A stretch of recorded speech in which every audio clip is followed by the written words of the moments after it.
Simply हमने देखा कि एक्शन रिसर्च को आइडेंटिफाई करना और सिलेक्शन के हमने प्रॉब्लम को किस तरह करनी है, डिफरेंट एरियाज जानता हो जहाँ पे एक्शन रिसर्च हो सकती हो, ऐसे स्कूल का सेटअप या इंस्टीट्यूशन जानते हो जहाँ पे एक्शन रिसर्च की जा सकती है, ऐसे प्रॉब्लम्स को आइडेंटिफाई कर सके और एनालाइज कर सके, जनरल प्रॉब्लम्स को आइडेंटिफाई करके किसी स्पेसिफिक वर्केबल पॉइंट को पिन पॉइंट करके उस प्रॉब्लम के जिसके ऊपर एक्शन रिसर्च हो सकती हो।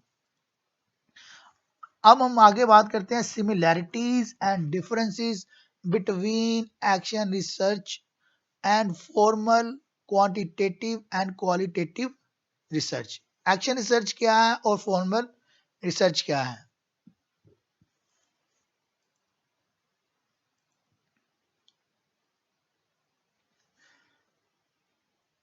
जी बेटा, अब आप लोगों को व्यू क्लियर है? एक्शन रिसर्च जो है सिस्टमैटिक इंक्वायरी है, ये हम डिटेल में स्टडी भी कर चुके हैं। फॉर्मल भी एक सिस्टमैटिक रिसर्च भी एक सिस्टमैटिक इंक्वायरी है। एक्शन रिसर्च का सेकंड पर goal is to solve problems of local concerns. किसी भी लोकल कंसर्न्स के हमने जो है प्रॉब्लम को क्या करना है, सॉल्व करना है, ये इसका क्या गोल है। फॉर्मल रिसर्च का क्या गोल है? Goal is to develop and test theories and to produce knowledge generalizable to wide population। Action research हमने स्टडी किया था, ये जनरलाइज नहीं हो सकती। फॉर्मल रिसर्च का क्या पर्पस होता है कि वो जनरलाइजेबिलिटी की तरफ उसका फोकस और गोल होता है। Third point, little formal training required to conduct such studies. Action research के लिए आपको एक छोटी सी फॉर्मल ट्रेनिंग रिक्वायर्ड होती है। जैसे अभी आप एक ट्रेनिंग ले रहे हैं अपने रिसर्च जो आपका project action research related conduct करने के लिए, और फॉर्मल में क्या होता है, considerable training required to conduct such studies. इसका इंटेंट क्या होता है? Intent is to identify and correct problems of local concerns. Formal research का क्या इंटेंट है? Is to investigate larger issues carried out by researchers who is not usually involved in local situations। यहाँ पे क्या आता है, लोकल लेवल पे करते हैं हम, क्लासरूम के अंदर specific area, individual single context, जो हमने ऑलरेडी सारी चीजें स्टडी की हैं, वो फॉर्मल रिसर्च एक्शन रिसर्च से टोटली ऑपोजिट है।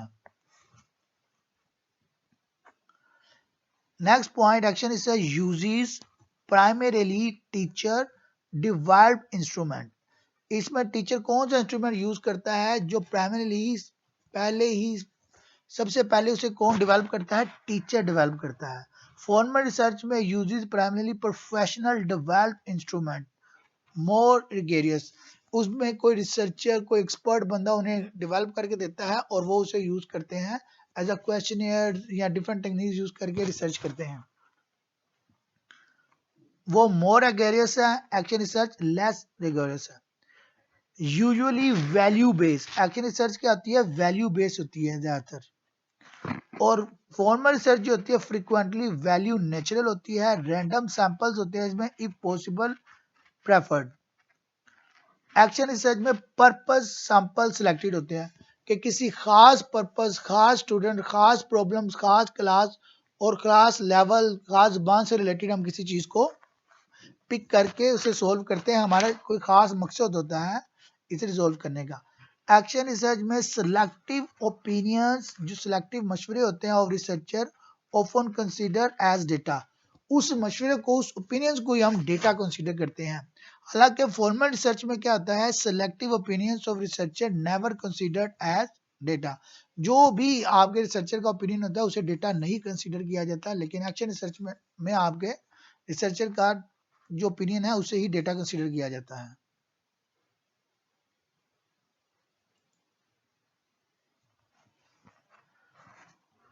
Generalisability is very limited. Action research में क्या है कि जनरलाइजेबिलिटी जो है बहुत लिमिटेड है। आप एक क्लास के अंदर तो इसको जनरलाइज कर सकते हैं, लेकिन एक क्लास से दूसरी क्लास में हम इसको जनरलाइज नहीं कर सकते, जैसे हमने इसकी लिमिटेशन में स्टडी किया था। और फॉर्मल रिसर्च में क्या है, जनरलाइजेबिलिटी ऑफन अप्रोप्रिएट, और ज्यादातर उसमें क्या आता है जनरलाइजेबिलिटी के पर्पज से ही वो की जाती है। अब हम स्टडी करने लगे हैं source of locating related literatures. कुछ पॉइंट्स है। Point 1, find background information on your topic using subject encyclopedias and handbooks. हमने जो सा भी टॉपिक सिलेक्ट करना है, जैसे भी हमने टॉपिक का फोकस और एरिया डिफाइन किया, वो जो टॉपिक सिलेक्ट करते हैं उसकी बैकग्राउंड इंफॉर्मेशन लेने के लिए हम इंसाइक्लोपीडिया और हैंडबुक यूज कर सकते हैं। हिंट के लिए, search the library catalogue for your topic and combine with the encyclopedia and handbook to see what resources are available, कि कौन सी रिसोर्सेज आपके टॉपिक से रिलेटेड ऑलरेडी अवेलेबल हैं। A better understanding of your topic can help you narrow down and focus your research। जब आप उस ये बैकग्राउंड इंफॉर्मेशन और लाइब्रेरी और कैटलॉग, इंसाइक्लोपीडिया और हैंडबुक से रिसोर्सेज निकाल लेते हैं, इससे क्या होता है, आप अपने टॉपिक को ज्यादा अच्छे तरीके से समझ जाते हैं, आपको हेल्प मिलती है और अपने टॉपिक को आप नैरो डाउन करते हैं, मजीद फोकस कर लेते हैं अपनी रिसर्च को। Also can be located by using followings. आप गूगल स्कॉलर से भी डेटा फाइंड आउट कर सकते हैं, लेटेस्ट रिसर्च आर्टिकल से फाइंड आउट कर सकते हैं, रिसर्च गेट से एक्सेट्रा, और बहुत सी चीजें हैं जहां से आप ये मटेरियल हासिल कर सकते हैं। अभी तक की एक छोटी सी रिवीजन दे रहा हूँ कि हमने रिसर्च स्टडी की है, उसके बाद methods and styles of education research, जिसमें क्वालिटेटिव रिसर्च और क्वांटिटेटिव रिसर्च देखी। क्वालिटेटिव में narrative, ethnographic, case study, historical research के बारे में हमने डिस्कशंस की। फिर हमने क्वांटिटेटिव रिसर्च, जिसमें सर्वे research, correlation research, casual comparative research, experimental research, single subject experimental research. लेकिन हमने साथ में ये भी स्टडी किया कि इस जो प्रैक्टिस है उसमें हमारा फोकस किस पे रहेगा, एक्शन रिसर्च में। फिर हमने एक्शन रिसर्च, उसकी डेफिनेशन स्टडी की, ऑलरेडी की भी हुई थी, भी उसके लेवल देखे, इंडिविजुअल, टीचर, सिंगल स्कूल और डिपार्टमेंट, फिर स्कूल वाइड। देन हमने पर्पस ऑफ एक्शन रिसर्च, जो कल भी डिटेल में किया था, आज रिवीजन भी की और इस स्लाइड के मुताबिक हमने स्टडी की। फिर हमने एक्शन रिसर्च की टाइप्स के, किस तरह एक्शन रिसर्च करनी है, और एक एग्जांपल देखी कि जिसमें गूगल में 30 साल लगे उसके कंक्लूजन निकालने के लिए कि पेशेंट गिव यू सक्सेस।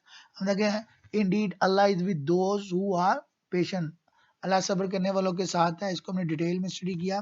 फिर टाइप्स ऑफ एक्शन रिसर्च, जिसमें हमने क्रिटिकल एक्शन रिसर्च स्टडी की, फिर प्रैक्टिकल एक्शन रिसर्च स्टडी की।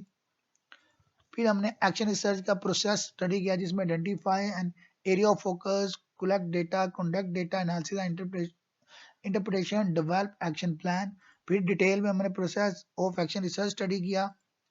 फिर एक्शन रिसर्च के पोटेंशियल चैलेंजेस जनरलाइजेबिलिटी के लिहाज से वो एक एग्जांपल देखी। फिर हमने importance of action research study किया। फिर हमने identification and selection of problem for action research study किया। उसके बाद हमने सिमिलैरिटीज देखी और डिफरेंसेस देखे एक्शन रिसर्च के, formal, quantitative and qualitative research, जिसमें एक्शन रिसर्च और फॉर्मल रिसर्च को हमने डिटेल में पॉइंट वाइज स्टडी किया और एक्सप्लेन किया। उसके बाद हमने सोर्सेज देखी, source of locating related literature, किस तरह हम बैकग्राउंड स्टडी कर सकते हैं, इंसाइक्लोपीडिया, हैंडबुक यूज कर सकते हैं, हिंट ले सकते हैं, लाइब्रेरी कैटलॉग्स देख सकते हैं, अपना अंडरस्टैंडिंग डेवलप करके नैरो कर सकते हैं। फिर Google scholar, related research article, research gates etcetera. जो कल का हमारा प्लान होगा उसमें हम साइटेशन स्टडी करेंगे, जिसमें APA, citing, APA edition, APA style examples, फिर साइटेशन का यूज, ईटीएल, एएल देखेंगे। फिर cite of website in APA, web page के लिहाज से हम साइटेशन को स्टडी कर लेंगे। फिर URL in APA style, example of URL, example citation article study करेंगे। फिर साइटेशन कंपोनेंट्स, फिर जनरल एग्जम्पशंस अबाउट साइटेशन क्या है वो देखेंगे।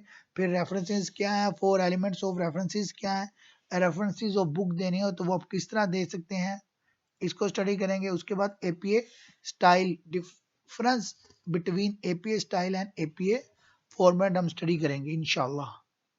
अभी तक आपका जो कुछ स्टडी किया उससे रिलेटेड कोई भी क्वेश्चन आप कर ले, इंशाल्लाह मैं आपको इसका लिंक भी प्रोवाइड कर दूंगा, इसके रिकॉर्डेड लेक्चर्स भी दे दूंगा और मटेरियल भी प्रोवाइड कर दूंगा, ताकि कल मजीद जो चीज़ें हैं वो आप स्टडी कर लीजिएगा। अल्हम्दुलिल्लाह आपको सब क्लियर है।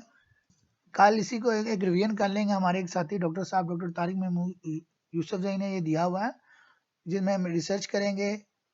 देन हमारी कोर्स आउटलाइन क्या है ये स्टडी करेंगे साइटेशन के बाद। फिर मीनिंग रिसर्च, जो ऑलरेडी हमने रिसर्च की डेफिनेशन वगैरह स्टडी किया हुआ, एजुकेशन रिसर्च भी, purpose of education research, then action research, फिर क्या चीज़ें एक्शन रिसर्च नहीं है, फिर इंपॉर्टेंस ऑफ एक्शन रिसर्च।